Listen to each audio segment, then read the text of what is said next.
going on, guys? It is Adam, aka Marf, and this is Marfoogle News. Today, we have a ton to go over in a short amount of time, so just to get right into what we'll be covering today, Austin issues chilling warning on the war with Russia.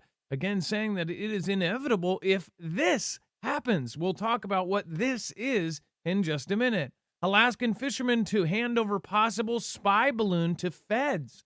Absolutely random there.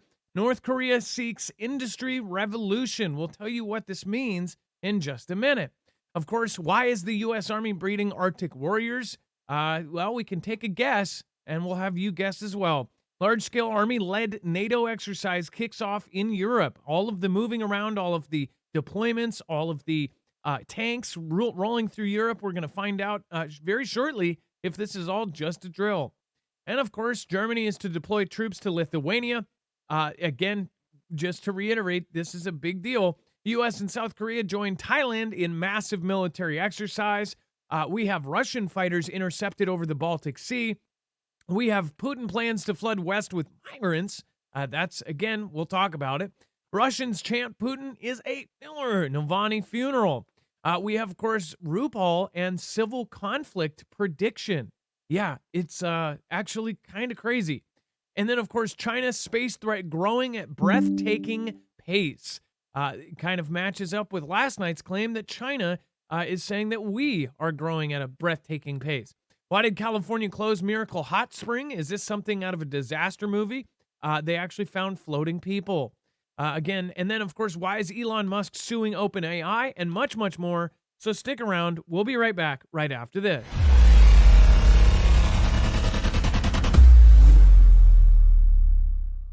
Nothing in this show should be considered legal, medical, or financial advice. The views of the callers can differ considerably and do not necessarily reflect my opinion, Dex's opinion, or anyone else who works with the show. You should always do your own research and consult with professionals. The internet is full of fake news, so please take everything with a grain of salt. If you have not already, it helps us out if you end up going through any of our affiliates, and it helps you out if you end up protecting yourself against cybercrime. NordVPN is one of the best and one of the easiest to use. If you do not have a virtual private network, it protects your IP address, which is your online identity, which actually connects to your real address and everything else. It also connects to you. If you know anything about how they are data logging and basically getting your profiles down, you can prevent that by having a VPN. Nord is, again, one of the easiest. Download it. It's like an on switch and off switch. All you have to do. Go to marfugglenews.com/VPN. Not only will you get a giant discount on this, but you will also be helping us. I appreciate your support, and I appreciate everyone that goes through any of our affiliates. Can't say thank you enough.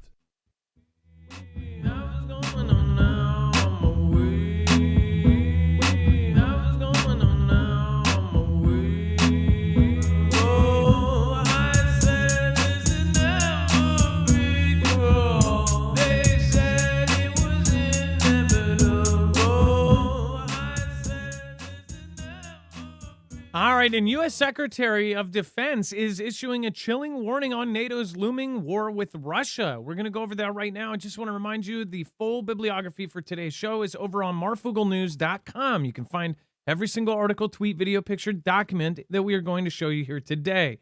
That way you have the sources for every article here. U.S. Defense Secretary issues chilling warning over NATO's looming war with Russia. In fact, let's bring in my co-host/internet brother, Dex James. What is going on, and how are you doing today? What is up with hello, this? Adam, hello, Foogle fam. I'm doing just fine, and wow, we've got some interesting things coming out of the mouth of the defense secretary. We haven't really heard much from him since he was in the hospital, but now he is making either a push for funding or laying down some ominous intel about what's about to happen. It said NATO could be dragged into a war with Russia if Vladimir Putin's forces were not stopped in Ukraine. It says Defense Secretary Lloyd Austin warned. It said that Austin said he believes Vladimir Putin will not stop if Ukraine falls and Russia wins the war. This would mean that NATO would almost certainly be drawn into war if Kiev was defeated by Moscow's forces, he added. Austin told committee members, "We know that if Putin is successful here, he will not stop. He will continue to take more aggressive action in the region." It says other leaders around the world, other autocrats will look at this and they will be encouraged by the fact and that this happened and we failed to support a democracy. So many things can be pulled out of this. The fact that, okay, so if this happens, then they can see the U.S. failed to do the right thing about it, whatever else. Obviously, people think, oh, this is Ganda to get us to support the UKR conflict. But how long can this actually go for? They could be completely lying that Russia's trying to take the Baltic states. But at this point, every NATO country has told us that they have some sort of intelligence or information that Russia is going to get into WW3 with NATO. Why do they keep saying this? Is it because it's just one big lie? Or is it because there's something there? Or is it because somebody else plans on starting this off and there is a different agenda that we do not know about? Normally, 9 out of 10 times lately, it's been a secret agenda. And again, that sounds crazy, but after the last few years, I'm pretty sure that most people will agree with it. As far as it says, if you're a Baltic state, you're really worried about whether you're not or you're next. It says they know Putin. They know what he's capable. And quite frankly, if Ukraine falls, I really believe that NATO will be in a fight with Russia. This is in the same week that they are saying German leader said that French and someone else was actually having their soldiers go and run the missile launchers that are attacking Russia, essentially saying that NATO soldiers are on the ground. NATO member countries have their guys running the weapons that are actually attacking Russia. This was a huge red line on top of many. Pretty much every red line that Russia set has been walked over. So you could say that he's getting punked here, but at the same time, is he going to take it forever? Now he has no limit partners like China. He's been working with Iran, and he's extremely close with North Korea right now, all of which are trying to get one of their neighbors' pieces of land. So are they all going to team up at one point, and what would that look like? Well, most of us think that this would happen all at once, that everything would go down at a singular time. If you look at all of their goals and agendas, if they all line up, if they all want to take their neighbors, if they all want something out of this, they're all going to get it if they all team up. And that's the only way that they could truly win.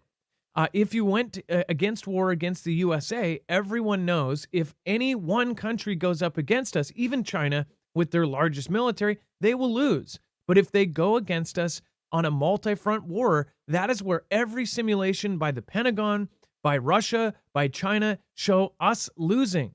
And on top of that, it would take some extra. It would really take some dismantling of our military to really weaken it before that. Maybe, I don't know, dismantling our warehouses and our stocks, which has happened. It would really take making our military not a cohesive unit, which it's not now. If you look what's going on in the military culture of things, things are absolutely shaken up. They have been removing people. We actually studied and looked that there were at least 18 or 19 really, really high up soldiers that were removed for virtually no reason other than loss of confidence. And when you look at every one of their personal profiles, it seems like it was a little biased. But again, that is happening. And of course, viral right now are speeches by high-ranking military members that are a part of this huge culture thing that's going on right now, saying that everybody needs to put a certain thing in their email. Like, this is getting absolutely nuts. Every sign that somebody may be trying to weaken us from the inside, all of those things are happening, or at least that's what many believe. And at the same time, we have every country in the world trying to take one of their neighbors, and they're all best friends. These are all BFFs. 6,700 containers just went from North Korea to Russia, 6,700 containers. What the heck is in them? We don't know. At the same time, North Korea just launched, and they said that they have a spy satellite that is not dead in water, but alive and well, and they just watched it being controlled. Russia just launched a second item into space. They don't know exactly what it is. And of course, and then they launched another missile that actually had an Iranian satellite. So all of this is going down at the same time that massive, massive fires are going on in the U.S. We have a vulnerable grid, and there's everything else that's happening all at the same time.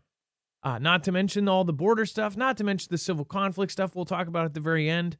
We even have somebody like RuPaul talking about it. So we'll get into that later. But Dex, do you want to go into Alaskan fishermen to hand over yet another possible spy balloon to the feds? Wow. So it's balloon time again. But seriously, this is an issue because in China, they have a huge launching location, a large base that they use to launch these balloons. We've seen them over and over again with Taiwan. And obviously, we've had the big one that went over America that made a big hubbub and everybody was worried about it. And we literally shot it down once it got over.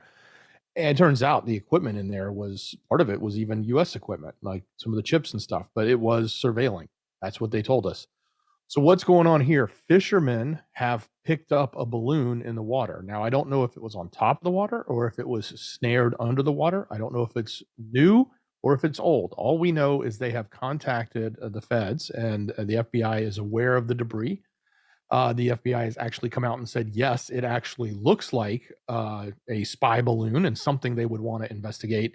And the fishing vessel, which is out for doing its rounds, will bring it to shore later. When it does come into shore, the FBI is going to meet them. So I don't think they're making them come in early or they're trying to meet them out at water. So they're supposed to be bringing this to shore and meeting with the feds, and then we'll eventually get more information out of it. That's why we don't really have much information other than the early sources that came out and said, yeah, the feds are allegedly meeting with fishermen that have sent them pictures of something they pulled out that they were fishing in Alaska with. So I don't know if they're crab fishing or if they're some other form of fishing and they grabbed this. My guess, because this is coming out of CNN, which another thing is CNN is extremely close to the U.S. Gov. They always get exclusives. They get some of the hottest exclusives because also their channel aligns with whatever the administration is in right now. So they get a lot of things handed to them. They're friendly with the prez. Meanwhile, where somebody like the Fox reporter that asked question at the White House, whether it's a fake thing that they do, the whole act of being super grilling of the president, they're not going to get the exclusives that CNN does. They're also not going to get the Ganda that CNN does. So, but who knows? Maybe they do already anyways as well. But with this, I have a prediction that in the next week and a half, we're going to have more balloon news. And this is going to become some sort of little issue again, right? Could it be a distraction or could it be a real thing? As far as the balloons, they are a real weapon. And one tactic to have people desensitized to something or distract them from something is to convince them that it's a nothing. That's very easy to do in today's day. All they have to do is have all of the mainstream media say, oh, yeah, you need to think this. Everyone is going to think the opposite. And they know that. They know that whatever mainstream media says, that they've taken their polls. They understand that if they want to have somebody believe something, all they have to do is say the opposite. But what do you guys think? Let me know. Thank you, Kimbria, over on DLive. Let's do a quick roll call. We have a ton of really great people in the chat. A2Z, nice to see you. We have Northwest Nature Lady. Hey, nice to see you as well. Sweatin' Ministries. Lots of new names. Kevin Toohey. Let's see here. If you could do it, spy on your own government, you would do it. I think that's what you said. The fisherman saw one. I think, yeah. What if we had the ability to do that, right? To be able to do what the NSA does to all of us. I never catch this when it's a replay. Well, I think that's a good thing, right? Missouri Zone, South Bend, what is happening? We've got Northern Arizona in the house. We've got James Dameron over on X. S. Nort, we have it's Tosha. We have Indiana in the house. We have Iowa. We have Charleston, South Carolina. Nice to see you, Bruce Fry. Do we have any Texans in the house? I hope you guys are doing well. I hope that you're not a part of that panhandle fire. And then Buckley, Washington, what is happening? Babylon, we have Texas, Bryan, Texas, or Bryan, Texas. Let's see here. We've got, hey, thank you from over on X, a few people over there. Beckles, we've got Complex Humanity Entertainment Channel, New York City. Hey, I don't know why we don't have that many people from New York, but you can take a guess. 99 Red Balloons. Yeah, that's my sister's favorite karaoke song to sing. Let's see here. And then, hey, Charleston, where was I born? Let's see here. Cali, Four Creeks, falling asleep. Kathy, I hope you don't, and I'm sorry it's a little bit late today. Balloon Free in Maine, Georgia, Florida border.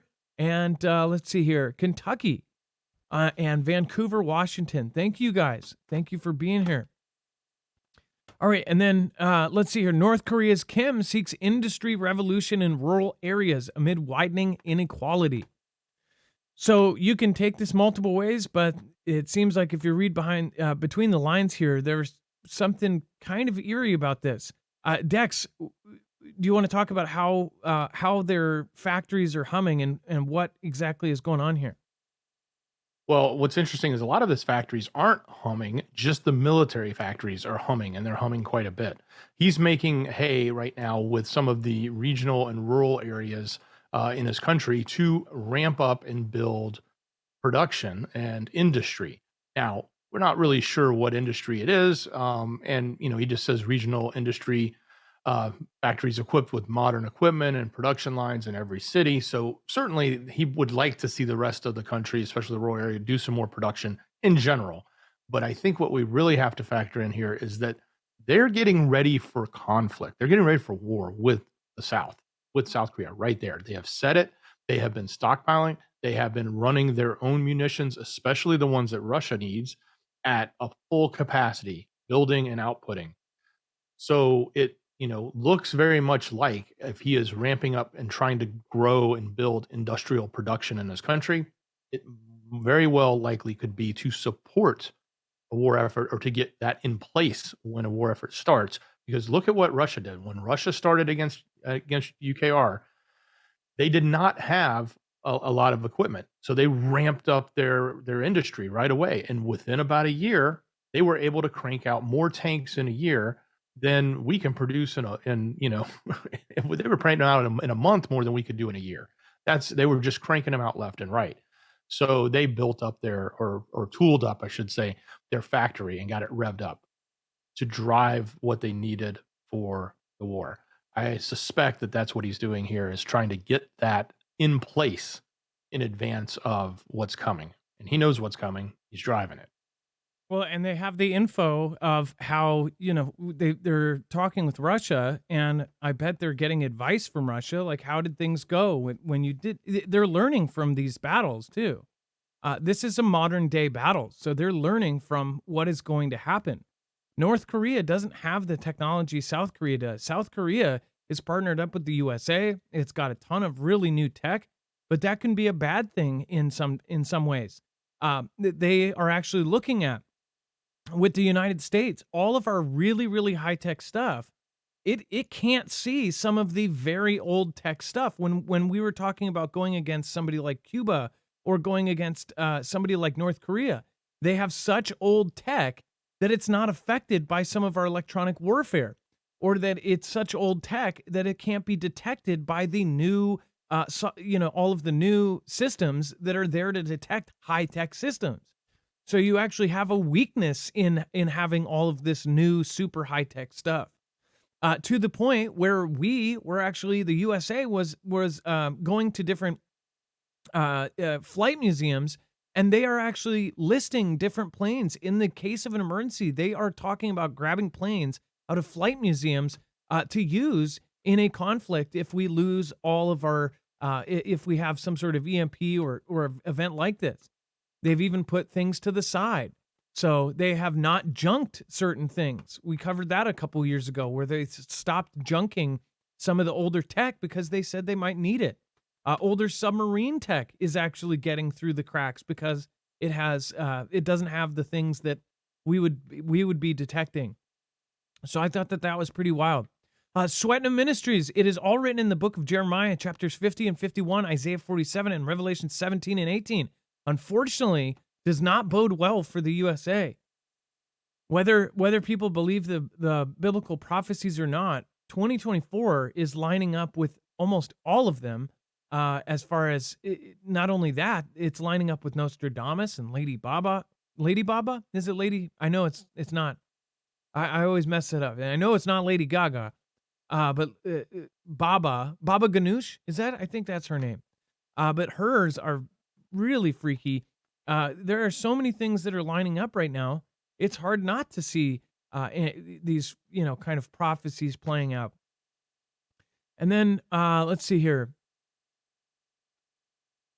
Let's go over to Alaska. The U.S. Army is breeding a new kind of Arctic warrior by testing the mettle of the human in freezing Alaska, Commander says. Before we go over why we think this is, I do want to remind you, you can't protect yourself. We talk about the really scary scenario of an EMP, but also this actually protects you against a CME or Carrington level event.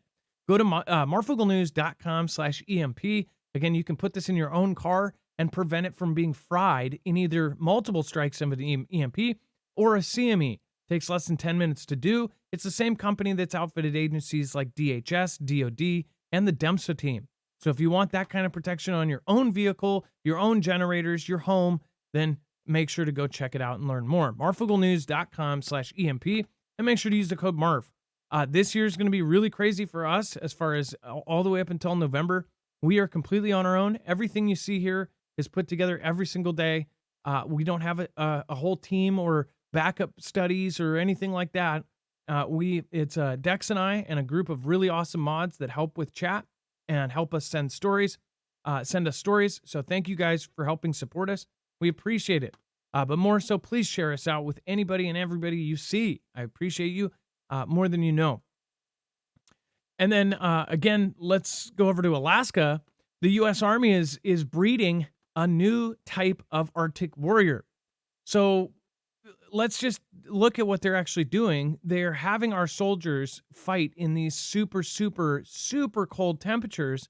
Why would they be doing that? Dex, when we talked about this earlier, it's like there's many reasons why they could be doing this. They could just be drilling, but it seems like it's kind of aimed towards a certain type of fight. It would be a fight in the very, very sub-cold temperatures, right? Yeah, or even sustained cold. It doesn't have to be super Arctic cold, but it has to be very cold, but a long period of time. And the thing that comes to my mind is we've seen this for the last 2 years, and if you go back in history and you look at World War II and others, the times that it is the worst when they're dealing with war in Europe, it's during the winter. And the winter in Ukraine and the winter in Russia, it's very harsh. And for them to fight in those conditions, it's much different than what we have been trained for the last couple of decades, which has been mostly in the desert. At least I don't say trained for. We've spent like the majority of our time in active positions have been in the warm desert. So this, in my mind, it's obvious that we're not trying to go fight a battle at the North Pole per se, but we're definitely lining this up because we have adversaries like Russia and even China for that matter that have areas that are very cold that we may be engaged in, and then that's what we're preparing for, in my opinion, when I look at this. And you know, you look at what's going on with Russia and all of the countries that are kind of buzzing in the Antarctic. It makes you wonder if there's something going on up there as well. And a large-scale Army-led NATO exercise kicks off in Europe. So we've talked about how NATO is now, through the next couple months, is doing the largest NATO exercise in history. On top of that, there have been some pretty weird things that have popped out of this. For one example, they asked officials not to take photos or videos of some of the moves being made all around Europe, as far as moving tanks, moving gear, moving artillery, moving generators. All of this, they told them, do not take pictures, do not video, do not post on social media about the moves that we are making.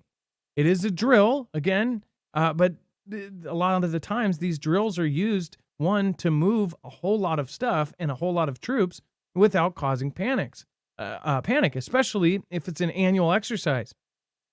There have been events where annual exercises actually turned into the real event. Not to mention, a lot of these drills just so happen to coincide with the real thing. The reason why is, especially if they're annual, they set these things up with purposeful timing. If there was ever some sort of an invasion into another country, or if they're practicing for a scenario, say they do this practice to take out North Korea every year, they foresee that at some point they might actually have to do it. Well, if they do end up taking out North Korea or take the head off the snake, it would be something they would do during an annual exercise. They do it every year. It's highly unexpected that, you know, it's going to happen. They don't panic. They do it 8, 10, 9, 10 years in a row. They get complacent with it and they say, they're just doing their drill. Obviously, North Korea in itself gets pissed off every time because they think every time it's the real thing. But that's just an example. with Europe and NATO, they could do a surprise attack on Russia. At this point, a lot of people think that they are trying to push for a World War III. It all depends on your view of this, but it seems like either way, it really is inevitable that we're going to have some sort of, combat. I don't think that there's a way out of this when you have so many countries involved. Either way, even if we didn't get involved, there are going to be other countries that are going to be taken over. There are other countries that are going to have attacks on them. Many people don't care because it's not directly going to involve us unless we get in. The reason why people do care is because we are backing up almost everybody that's involved right now. And I don't think that's an accident. The large-scale Army-led NATO exercises, again, this is, U.S. Army doing a lot of the pushing of this. Soldiers in Europe this week kicked off a month-long large-scale exercise with 6,500 participants focused on preparing for a multinational brigade to defend NATO. Exercise Allied Spirit is run by the 7th Army Training Command along with NATO allies and partners at Hohenfels and Grafenwohr training areas. It says Germany, according to the U.S. European Command release. The exercise commenced on February 26th and will conclude on March 27th. Task Force 82 from the Army's 82nd Airborne Division will operate a division-level headquarters element running higher command for the German Army's 41st Panzer Grenadier Brigade, according to the Army release. So if you look at this, we have the 82nd Airborne Division operating a division-level headquarters there, running higher command for the German Army's 41st Panzer Grenadier, and I'm sorry if I'm not saying that right, Panzer Grenadier Brigade. So you actually have units being run by us. This is the same German country that just said that they had these war plans leak out that said that Russia was going to attack. And now we have a division-level headquarters set up. The task force supports the Army's V Corps reinforcement of NATO's eastern flank and conducts security force assistance with NATO allies from Romania, Bulgaria, Hungary, and Slovakia. The same Romania that's right on the other side, of course, and just to show you there, Romania, right on the other side of Moldova. Moldova is now, of course, thinking that they're going to be invaded, and Romania has trenches dug along hundreds of miles of their border. So all of these countries are essentially preparing their citizens. Poland has said that to prepare their citizens. You have Finland. You have Austria telling their grocery stores are doing classes on prepping and keeping long-term food. You have France, of course, the comments that they made this week. You have Lithuania making the comments. They're right on the other side of Kaliningrad. And you have Estonia that just made its comments last night. So this is getting pretty insane. Dex, as far as these drills, I guess the thing we're looking for is if they set up shop and then come the end of this, if something doesn't start, will they leave a lot of this up? Yeah, they're moving equipment. At the end of the day, they're going to move equipment in. The question is how much of it comes back. You can fly our expensive, huge bombers in and put them in certain areas for drills, but they bring those home. They have to, right? They're not just going to leave those out. They may leave them temporarily in the UK or somewhere at one of our big bases. But, things like this, moving ground equipment, stuff like that, it's very simple for them to use the cover of the drill to actually just move equipment. They may bring some equipment back out, but they're leaving stuff behind. It's typically the MO when you use the drills. Well, we'll see what happens with it as well. Thank you over Jonathan Floming, Leslie Lindsay, Tracy Q. We've got Matt Thomas. What is happening? Let's see here. Ilea, thank you for modding. I appreciate that. Make sure to go thank your mods by going over to marfugglenews.com/friends.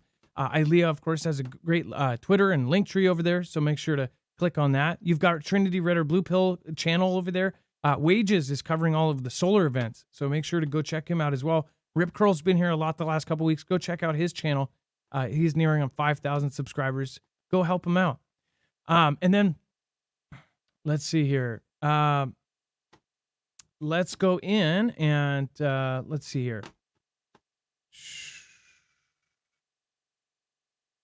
Okay, so all right, let's go over to Click the little side arrow to slide Lithuania. that back. Lithuania. No, I got it. Lithuania. Dex, do you want to talk about German to deploy troops in Lithuania? It's a lot of Germany right now for some reason. So get this, Germany is deploying soldiers, around 5,000 German soldiers to Lithuania. They had a talk today with the German Defense Minister Boris Pistorius. Visited the troops in Bavaria who will be affected by the move, but they're actually moving them and moving a base into Lithuania. So this is a big deal. They did say that it's supposed to be done by 2027. We don't know how much is going to happen sooner versus later, but that is the time period that this is going down. So I'm not so much worried about the date as I am just the actual movement. It's also one of the first things that Germany has actually done since the World War II, as far as moving their own troops outside and into other countries. Well, when we see all of the movements that are happening, again, we would love to get information from you guys, the active and retired military groups. Please let us know. DM me on Twitter. Again, my box is open, but I have to accept the request. Put something right in the subject of the email. I would love to hear from all of you to let, especially to verify. More and more of you are saying that you are getting all of your requests denied, that you are not being able to take your leave.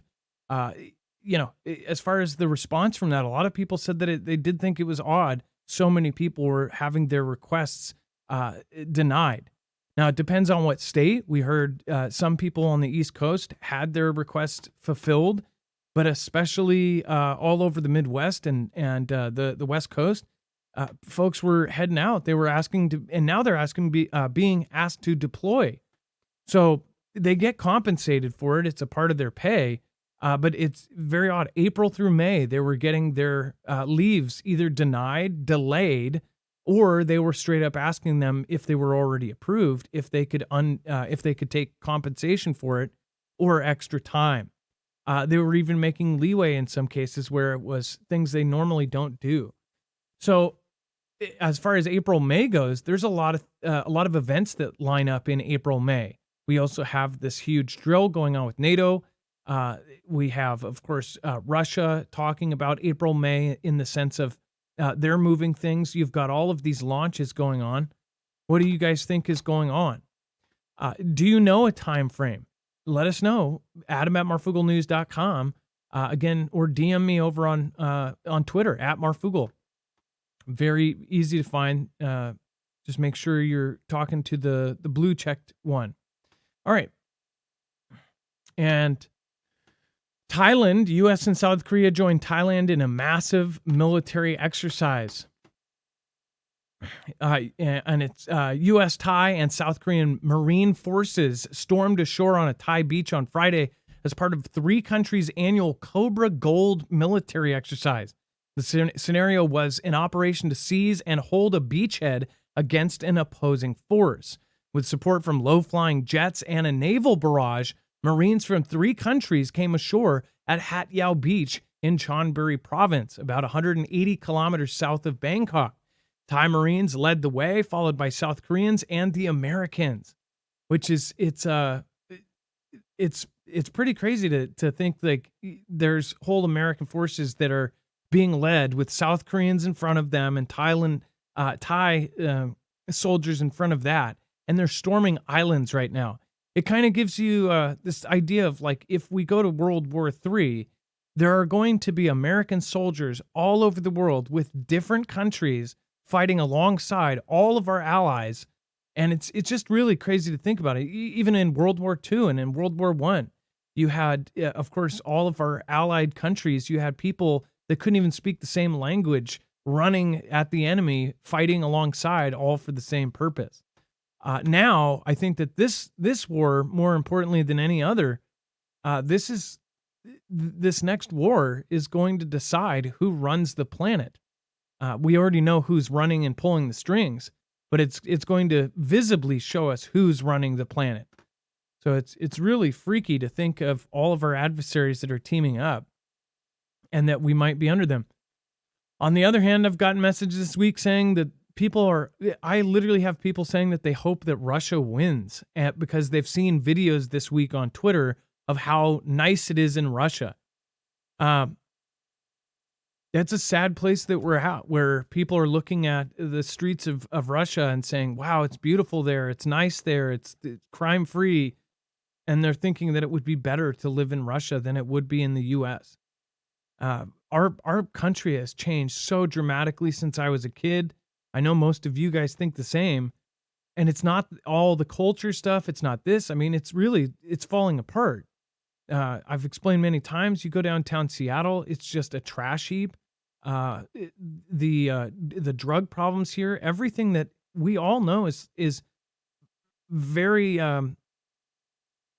very purposeful, as far as we know that they purposely are trying to not block certain things out of our country. We know that they may have something to do with it, as far as weapons and things from other countries, as far as on the black market. We know that there are people on the inside that are helping get this stuff in. The newest one is the Fenny, the stuff that's going through the community, as far as 100 times worse than heroin was. That stuff is destroying our country from the inside out. More people perishing from that than I think it was like heart attacks and car crashes together, or it was two of the main causes of death combined. And that's now surpassed. And that was like a couple years ago that it surpassed. You go anywhere, it doesn't matter where you go in a main city, and you're going to see the effects of this stuff. And that's just like the tip of the iceberg. There's all sorts of other things that are going on, from inflation to gas prices to everything. We can't afford to live anymore. And yet, we see a video of Tucker Carlson going into Russia and going and spending $100 for a week worth of food. It's very, what would the word be? Well, at the very least, it's very saddening. It's very sad that now it's the opposite. Our youth are not proud of their country. They don't want to join the military. They want to go somewhere else. They are thinking that people like Osama are good. Like, what twilight zone are we in right now? And there's credence to the fact that, the people at the top are pretty horrible right now. And that's really kind of sad. But that's the same people that are at the top that these young people hate. Those are the same people they're listening to on all of their other views and opinions. That's what I don't understand. They're agreeing with and love all of the opinions, but they're also saying they wouldn't fight for them as well. Isn't that a wild thing? That they believe and they would vote for something, but then at the same time say, I won't fight for them though. I'm not going to fight for these people or that people. Oh, bankers wars. But yet every other view that the House holds, they'll be like, yeah, I'm totally behind that. I find it wild. It shouldn't be a left-right thing. It should be like, what is our situation right now? Like, how can we fix this? How can we fix it fast? Do you remember when you used to see government meetings on like how to fix the current problem? Like, what are we doing about inflation? What are we doing about this and that? The gas price. Oh, well, we're trying to do this and that, but it doesn't even touch it. Like, how do we fix this right now? We're going down the crapper. Do you guys agree, or am I totally off? Let me know in the comments down below. I'd love to hear from you. And then Sweatin' Ministries, again, thank you so much. Paul Barbacano, thank you yesterday as well. Paul Barbacano also said yesterday, thank you, Dex. Wanted to make sure, Dex, you got that. Ian Jones, thank you so much. And appreciate everybody over on DLive. Thank you, Skyhouse, Kimbria, and Lauren Hawks. Appreciate everybody coming. And I know actually we're a little bit earlier than we normally are today, but we're actually gonna have more of a consistent schedule here soon. We've gone back and forth. But with my work and stuff, it's not been easy. So, all right. And then before we move on, just a reminder, if you want backup medications, go over and check out marfugglenews.com/Jace. Again, you can get backup antibiotics. You can get your own for as far as if you have a prescription that you take regularly, you can always keep that and keep going. but they actually provide a special service where you will see a board certified doctor. It's all over the board telehealth, and you can actually get a backup supply of that and constantly rotate it in. It will be a year's supply of whatever you have. When it comes up on a year, you can use that instead of your regular and constantly rotate that out. Also, they have the Jace case, which has all sorts of emergency life-saving medications. And of course, you can add things in like albuterol for asthma and things like that. So go over and check it out. Again, it is a legit way to get back up medications for, either a disaster, a storm, an earthquake, whatever else. Or if you're, again, I'm assuming there's a lot of folks that get this for their regular medication, just to know that if the pharmacies go down or power grid goes down, that they'll still have their very important, very, very critical medications. Go to marfugglenews.com/Jace and make sure to use the code MARF. And then Dex, let's talk about the Baltic Sea. And NATO shows video of Russian fighters intercepted over the Baltic Sea. So anytime we get intercepts, most of the times in the past when we get these intercepts, we sort of, don't worry about it. But when we're in these areas, we're getting in the middle of Europe. So the Baltic Sea is right now in between NATO countries. It's also a route in which Russia would have to travel to get to Kaliningrad as well, which if you guys remember on the map, it's right there isolated in between some NATO countries right there on the water. What happened was a couple of Russian fighters and a cargo plane were en route, and some French Mirage 2005 aircraft intercepted them. Now, they didn't intercept them because they were doing anything wrong. They were just too close. They were in the area, and they said, we got to make sure we know what's going on with this crew. So they intercepted them. The other thing that's interesting, though, is why NATO is putting this out. This happens more than once. It's not like this is a rare event, but it doesn't happen every day. But it certainly has happened before. But they're wanting to make sure that they put this out publicly and let sure that everyone knows that the NATO Air Command intercepted it with the French partners in NATO, intercepted them and escorted and made sure that they were going, where they were supposed to be going while they were flying in international airspace. I found it interesting that, first of all, the two little dots there that pop up and just kind of slowly disappear. Did any of you guys see that here? Let's see here. Show you right. Watch. Boom. See these two little dots? Watch. They'll just disappear. I don't know if those are stars or planes or just a reflection. Did you guys catch that?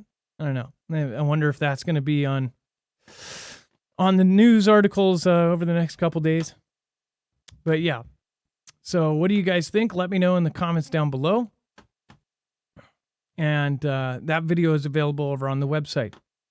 And then Russia revealed how Putin plans to flood the West with migrants, which is kind of crazy because this is sort of like everybody's like, well, yeah, that's already happening.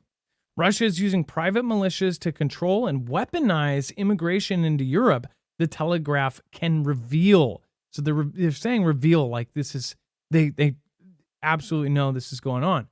I feel like more China on this tip, but Kremlin has influence over a number of main routes into the continent, and border police are warning that with the arrival of spring, Russia is likely to, quote, intensify its efforts to move migrants. It has widely feared that Vladimir Putin is using the tactic to destabilize Europe. The Telegraph has also been seen intelligence documents detailing plans for Russian agents to set up a 15,000-man strong border police force comprising former militias in Libya to control the flow of migrants.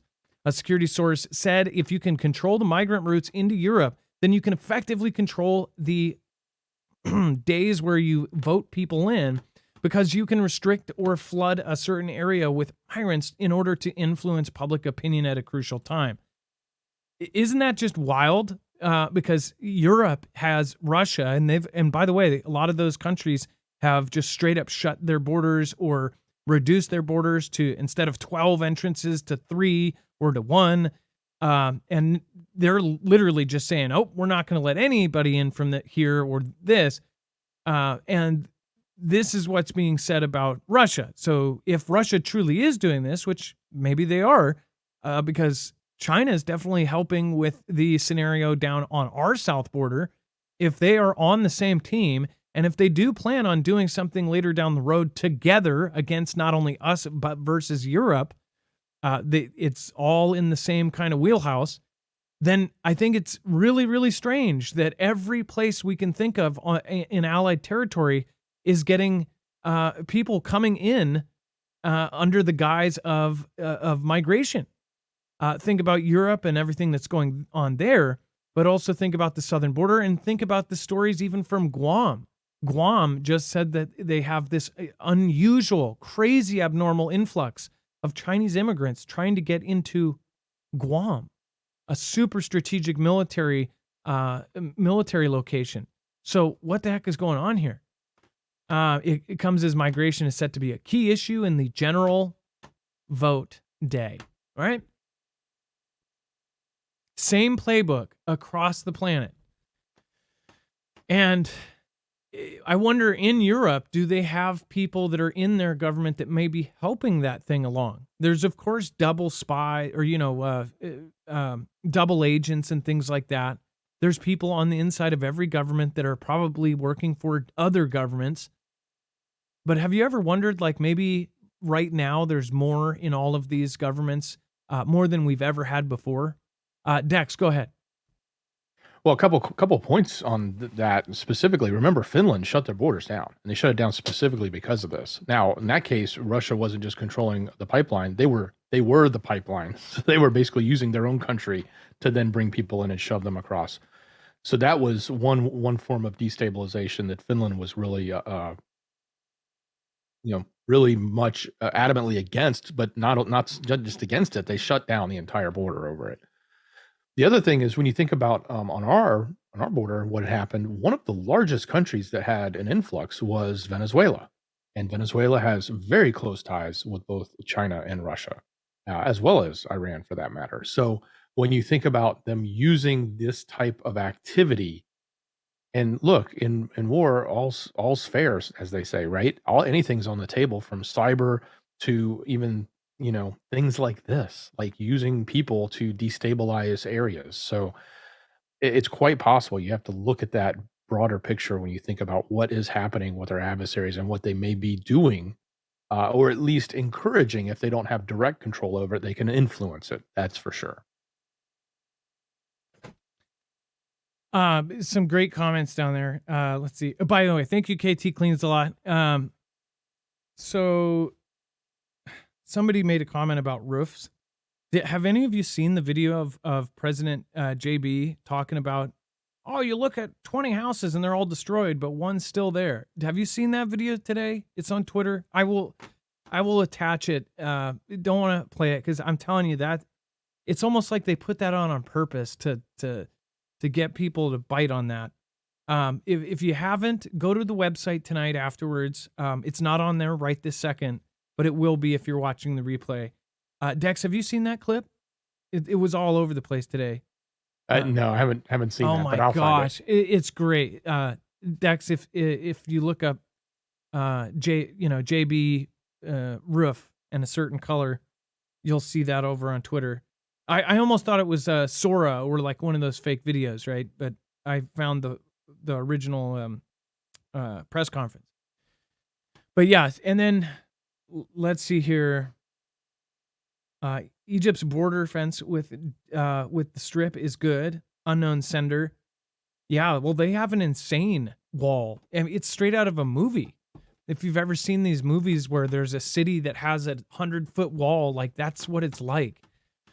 It's almost like that show where they all have the city walled off and it's the aliens have them kept as prisoners. I forget what that dang show is called. I'll have to try to We have it on our website now. Okay, so if you haven't seen the video, go over to our website, go check it out. It very well, if you look at the context, like he just goes, anyways, it's just weird. Like it's not taken out of context, just the comment, no matter what context he's talking about, doesn't make sense. Well, it does make sense it's just weird, okay? And then Russians chant, Putin is a killer, and biggest act of defiance since the conflict began. I never believe stuff like this, and I do believe, yeah, this is a true statement. Every president is, especially him. He's ex-KGB, for gosh sakes. So if they're chanting facts, then yeah, absolutely. But the bigger deal is that they're doing this, and this is not a kosher thing to do in Russia, right? You can't just do this publicly, and especially in this big event, without them going, "Hey, you can't do that here." This isn't the United States they're talking about. But crowds in Moscow shouted, "Putin is a killer," as they gathered for the funeral of Russian opposition leader Alexei Navalny. Navalny's supporters strongly believe that the president is responsible for the 47-year-old's perishing at the penal colony last month. Today, his coffin traveled in a hearse to the Church of the Icon of the Mother of God, Soothe My Sorrows, in the Merino district, where he was previously lived. His coffin was carried inside while mourners applauded and called out "Navalny, Navalny," as large numbers of riot police watched on. It's reported several churches in the capital had refused to hold the service. Again, this we talked about before it happened. They said that they weren't going to do it because this either could have caused an event, something could have happened, it could have caused a riot, or they could have had people fighting, or it would hurt their reputation, this, that. And it said hours before the funeral was set to start, hundreds waited to enter the church, and Western diplomats were spotted in the long queue. Authorities lined the road from nearby subway station to the church with crowd control barriers. And they did hold an open casket, which I asked if this was going to be the case. Does this put to bed if he's possibly still around, right? The one thing I wonder about is, if you look at any person, even your real family members, when they're put into that thing, they don't look like themselves. If you've ever seen an open casket, they are essentially somebody. They've had all of their stuff drawn out. They've been made up. They've whatever else. Let me ask you guys this. Do you believe that they could put a Hollywood prop in one of these things? And I'm not saying related to this, just say in general. Could they put a Hollywood prop into an open casket and convince people that somebody was perished? Like if it was high profile, if in another case there's somebody who their perishing is faked and they require an open casket, do you think that they could make a Hollywood style prop of that person and make it look real enough to pass for somebody who's perished? Do you think that that's possible? I personally do. I've seen Hollywood, movies do this perfectly. And again, even if you touch, how would you prove it? They're cold to the touch. They feel rubbery. They have a different substance in their body. Like, my point is too, the other thing that this comes in with EpiPen, right? Everybody saw him wheeled out on the gurney. Things like that, people say are proof that they're gone. But others say this isn't proof of nothing. This could be something else. There is a subset of people that don't believe he's gone because of the weird thing that went on with his mom's ultimatum saying you can't have it publicly, to that the fact that they were working a deal right before this happened where he was going to be able to walk free and they were going to set him free and work this deal out. And then all of a sudden this happened about a week before the general vote day, right? But yeah, as far as the funeral, when people say this, I never believe something, you never know how many agents are there trying to start something or trying to start. Same here. Like in the United States, we have people walking around saying, yeah, go in there, break the window, that kind of stuff, right? That's happening in every country in the world. So what is crazy to me is to think about how many events in world's history where these people were involved, 3-letter agencies were involved or there, or they change and alter history to their whim by doing things like that, or by chanting something like this. Like, is that history because 20 guys that are there on they're on their 9-to-5 job and they're doing something like that, and it goes into the history books. This is a big occasion. This is the death of the opposition of Putin. Putin is this like legendary president character, larger than life, the richest man on the planet, richer than Elon, lives in a gold house. Like it is. I guess it's pretty crazy. And yeah, most people said that they believe that you could fake an open casket. So yeah. Skyson High, nice to see you. Tammy Driver, John Costello, Steady Waters, Tammy Lee. It's a problem now. So much deception and corruption in technology, far beyond our ability to know for sure what's real and what isn't. Yes. Bling It On says yes. Nolvani wasn't at all. The butterfly effect. Yeah, well, there is real examples of the butterfly effect happening, right? At least rumored, right? By the way, one of my favorite movies was that movie. And then RuPaul doesn't see how that's any of your business. Dex, do you want to go over? There's a reason why we have this, by the way. So it's not. There's only one part out of this that we really wanted to cover because there's a comment in here that's just like, what?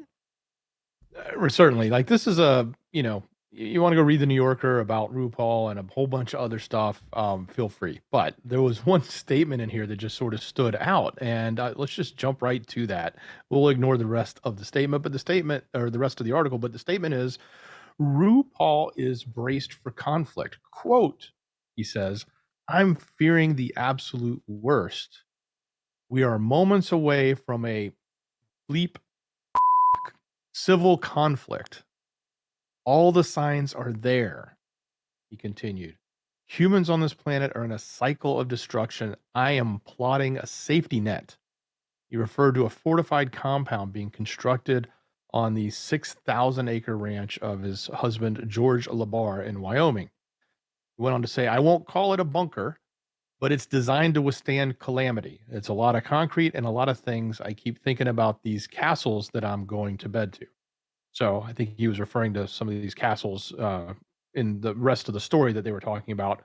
But the whole notion that, this person is another, influential person. Obviously, I don't know RuPaul that well. I know of them. I know that they're all over cable. I know what they do.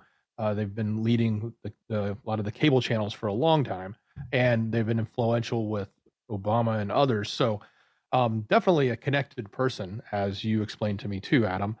But it's just yet another example of these elites that may be in the know and that are saying, "Look, this event is coming," whether it's the civil event or if it's some other type of event. They're all preparing and they're all making sure they've got their place to go.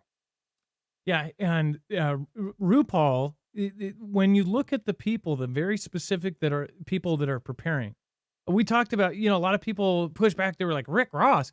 Rick Ross is connected with Diddy, connected with all these crowds. These people are the most powerful people in the world. And if you didn't know about all the stuff that's going on with Diddy, we might kind of touch on that. But like, there's this lawsuit against Diddy, and there's all these claims going out there. But the more important part is the people that are actually researching in how Diddy came to power, how he started Bad Boys, and the people that were his mentors, the people that were connected to him, the people that put through this. Because at the very base of it all, you have to understand music is an extremely powerful tool for three-letter agencies and things like this. And they've been involved, just as media and news and all of this is, right? The MSM and legacy media and how controlled they are. If you control info, you control the world, right? Well, with music, that is a very powerful tool. Look at people with Swift. Not even talking. By the way, I just posted another post of Swift, the latest one. She's standing in a 10-foot serpent with the bones of a serpent and a red glowing eye serpent head floating above the crowd, singing in a red dress. It's like, obviously, this is not the Swift of 10 years ago, right?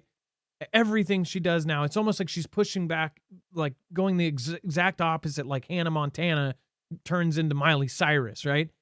But as far as stuff like that goes, these people that are connected, Swift and all of these people, look at the power that they have over people. Look at the videos of people just absolutely collapsing, listening to Swift's music, people having heart attacks almost. People just, they hear a song. People are filming their reactions to hearing a song that saved their life. And people are making fun of it, but it's like, there's a bigger thing here. How is it that powerful that it is literally controlling people? If that person says something, if they say, I support this person, 80 million people are going to go, I do too. Of course I do. I mean, she does. I do too. That's why it's so freaking scary. Meanwhile, you look at somebody like Travis Kelce, her boyfriend, and it's like, like this is whose people are following. This is who people are thinking that these are the influential people of our world. Like, Viva Las Vegas! No! They're good at football. Okay. But does that give them the requirement to, like, I don't know, influence 90% of the population? Probably not. In fact, the people that we don't talk about, don't see, the very smart people in the background that never get mentioned, the people that aren't pretty, those are the people that are most likely the ones that we need to follow their examples. The people that are doing, the 25-year-old kid that just ran in and saved not 3, not 4, I think 5, but either way, 4 kids at least, ran into a burning fire. He's a 25-year-old pizza delivery guy, just ran into a house, already saved 3 kids. It was so, if you saw how on fire this house was, it looked like it was about to just collapse. They told him there might be another girl inside. He goes in, grabs the kid, and jumps out the window and is almost killed himself. Can't even breathe. And it's not even his family. He's just a delivery guy. Those are the people that we should be looking up to, not these guys that are just freakishly rich, wearing alligator suits, walking down the line. Why do we do this? As far as RuPaul, one of the most connected persons in the world, connected to the music industry, connected to the movie industry. These people, and I keep pointing out, the most powerful people in the world are preparing for an event. That should be the selling point alone to tell you that something's about to happen. And on top of that, there's 10,000 other signs that we're about to head into this. And the only reason people don't think it's going to happen is because everyone is saying it's going to happen. People think it's all propaganda, it's all distraction. But if you look at the actual actions of what they're doing behind the scenes, they're getting ready for something. They're buying their golden passports. They're building their bunkers. But yet we're looked at like we're crazy if we consider about having extra food and water. I think it's really ridiculous. What do you guys think? Let me know in the comments down below. Dex, we're going to head over here in a second. But first, Carol, thank you, says love to all. Vic says, hello, Marf. Hello from Strawberry Central, Plant City, Florida. Thank you for all you do. My wife, Ragda, and I love you all. Please stay positive. We are prepared. And most of all, Christ is King. Walk by faith, not by sight. Walk by faith, not by sight. I love it. By the way, Vic, thank you so much again for popping in. And thank you you've been here a long time. So really appreciate that. Paul Yesley. Yeah, Yesley. I think I said that right. Thank you so much for your support. KT Cleans a lot. Vic, Carol, and of course, Paul Barbacano. Thank you guys. Appreciate you. All right. And then, so this actually, I was going to put yesterday, but then there was actually another piece that came up, and that was China saying that the U.S. was like really, really, the thing to worry about was the U.S. in space. Well, this is again a comment saying that the space threat is growing at a breathtaking pace. This was the Space Command chief. And I may be wrong, so this is not verified, but I believe from memory that Stephen Whitting, I believe, was one of the main people that said that there was a war up in space. This was a few years back, so I couldn't find that comment. But if you remember, there were at least 2 or 3, basically the equivalent of 4-star, 5-star generals, and then 2 other of the pretty high-ranking officers that all said a very similar comment a few years ago, that basically there was a space war, that there was a war up in space, and it was already happening. Uh, Obviously, also they could be talking about how basically it was this free and open area, and it was supposed to be peace in space, but it is no longer that. The DoD came out and said that China and Russia have weaponized space. And of course, Stephen Whitting said Thursday that that space has become an expanding security challenge, and warned that China is growing its military space capabilities at a breathtaking pace. Speaking before the Senate Armed Services Committee, Whitting told lawmakers that space is, quote, now central to all domain security activities. He said that U.S. Space Command is focused on security Earth's orbit, but also looking for potential threats beyond it. There is an urgency for our command to advocate for delivery of new space capabilities and the capacity to retain and enduring competitive advantage. He outlined China as a major expanding threat in space, saying that Beijing was focused on advancing its military strength across all domains to become a major world power and world military power. By 2030, he said China will have reached world-class status in all but a few space technology areas. Beijing is growing its military space and counter space capabilities at a breathtaking pace to deny American and allied space capabilities when so they choose. It says, while extending its ability to conduct long-range fires, improve. You know what's so funny? The next point I was going to go over, but how it's wrote like that. While extending its ability to conduct long-range fires, improving the precision and reach, thus the lethality of terrestrial forces. Now, I want to point out, you cannot talk about this. You cannot ask certain questions. So like I said about that comment about the certain rooftops, everybody's pointing out that certain colors are involved with that. Okay, that's cuckoo, right? Again, I'm not saying it's actually cuckoo, but that's what they say, right? Well, what's crazy is now more and more they're talking about space being weaponized. What does that mean? What exists now? Well, DEW was considered a theory. It was considered cuckoo. I know people that got booted after saying that DEW existed, right? Directed and, of course, energy and these weapons that exist, right? Well, now DoD came out a few years ago, said that they're not only real, we have them, they have them, China has them, everybody has them now. If you look at what's going on, if you see a high wind area, could you then from space go and start something? That's the question, and that's on my mind, and you can't ask that question right now. You can't ask that, or you'll be considered this. When other events happened in recent history where something happened, it was very quick, it took many people's lives, things like that, there were certain conditions. In another country just quite recently, over in Chile, there was a really, really bad event. All these events had really similar scenarios, like high winds, boom, boom, boom, that. And you go, well, yeah, that's what it takes to do this. Well, it just so happens that, of course, these are, beating history numbers now. They're bigger and bigger and bigger every year. And they say it's because of certain events and our world changing, everything else.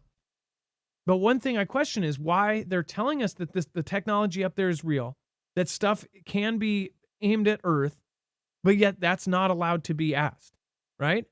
In a few years, I bet you looking back, it's just like anything else. They'll go, oh yeah, they did this, or they did that, or they did that.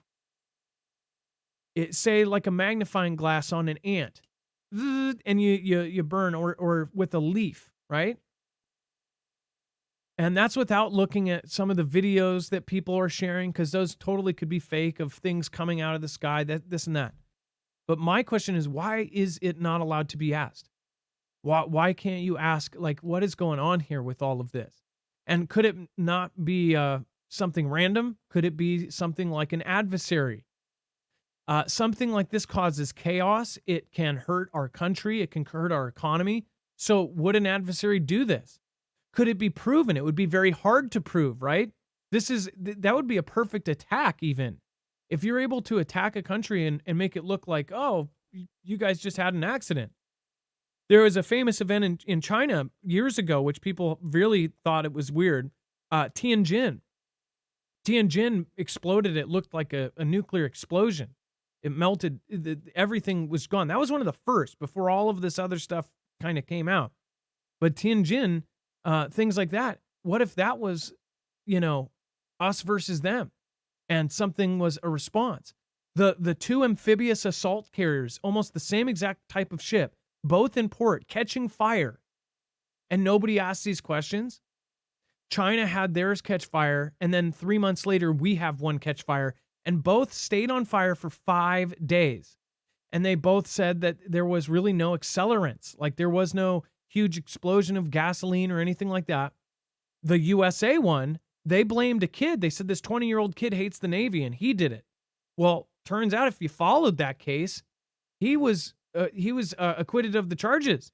They said, no, there's no evidence that he actually did. So he's walking around right now and his name is cleared. He might still hate the Navy, but it didn't seem that he did that.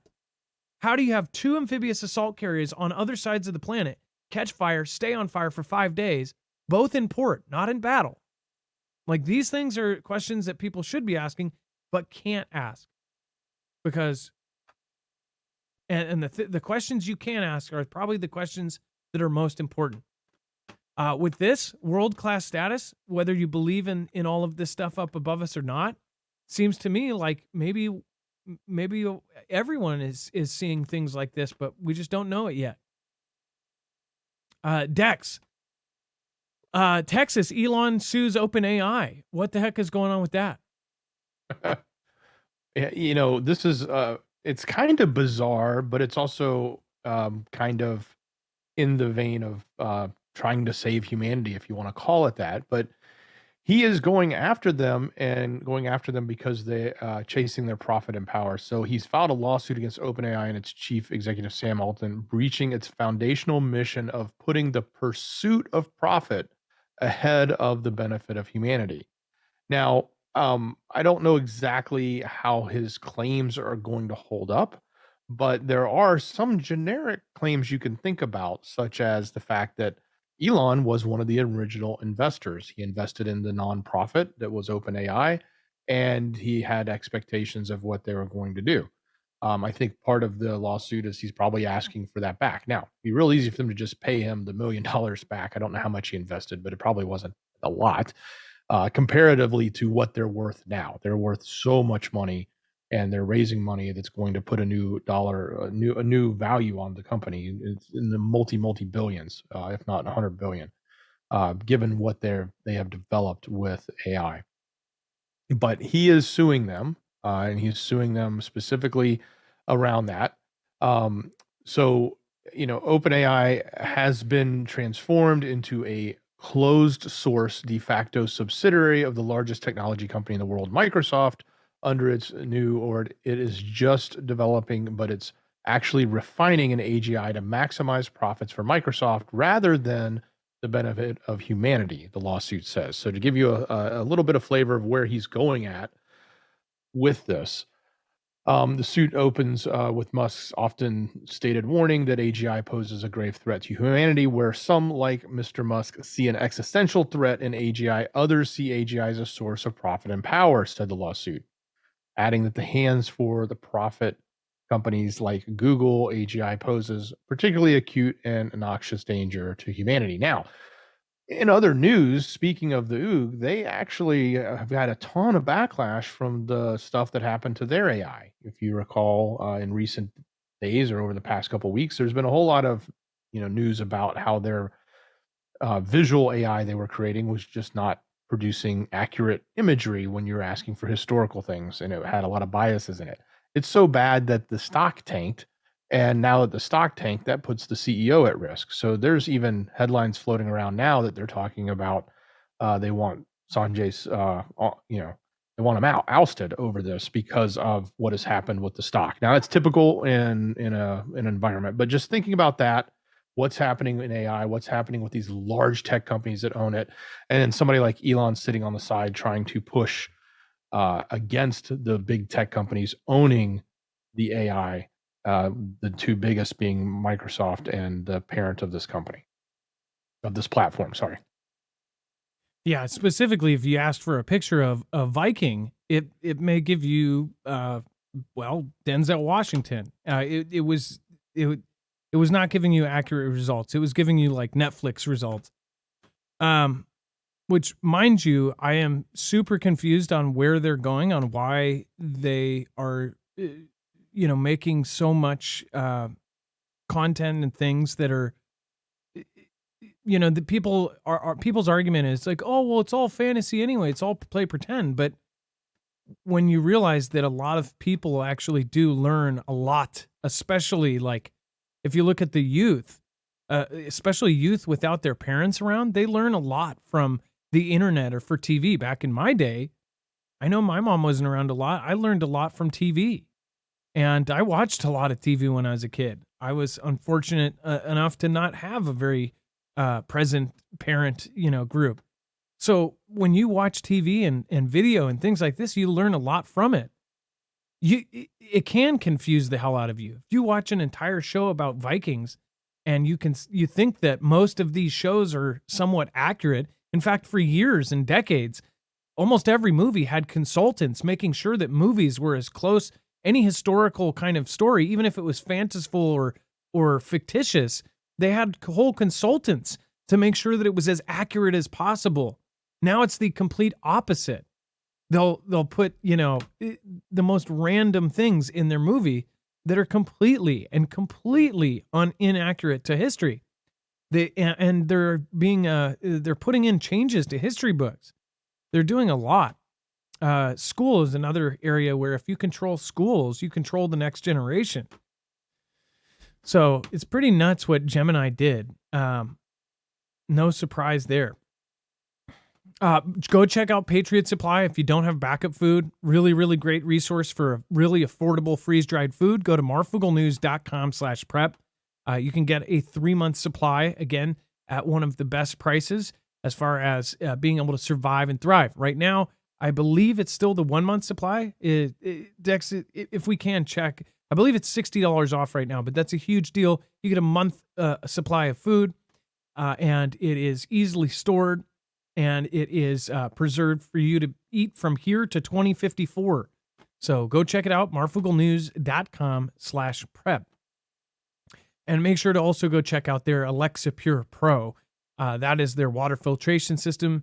If you don't have a water solution as far as being able to filter water, that would also be a big deal in an emergency situation, being able to take any kind of water and get all of the nasty fluorides, pesticides, and pharmas out of it.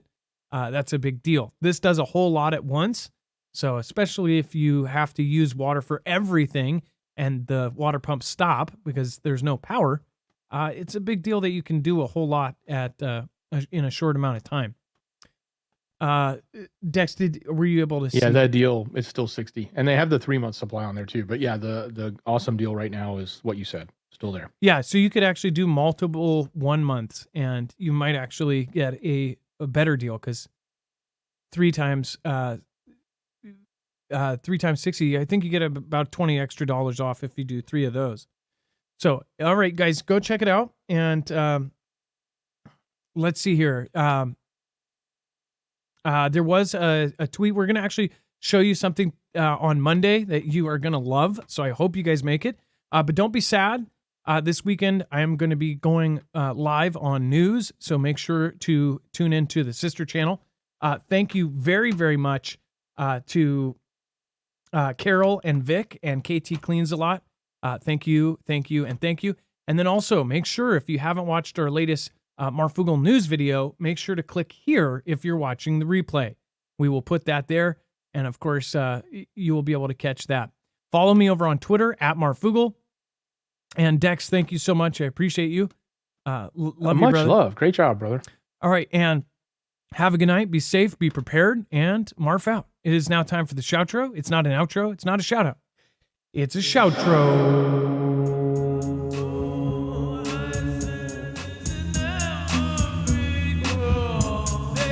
Don't go anywhere. You can join us over on Marfoogle Jams.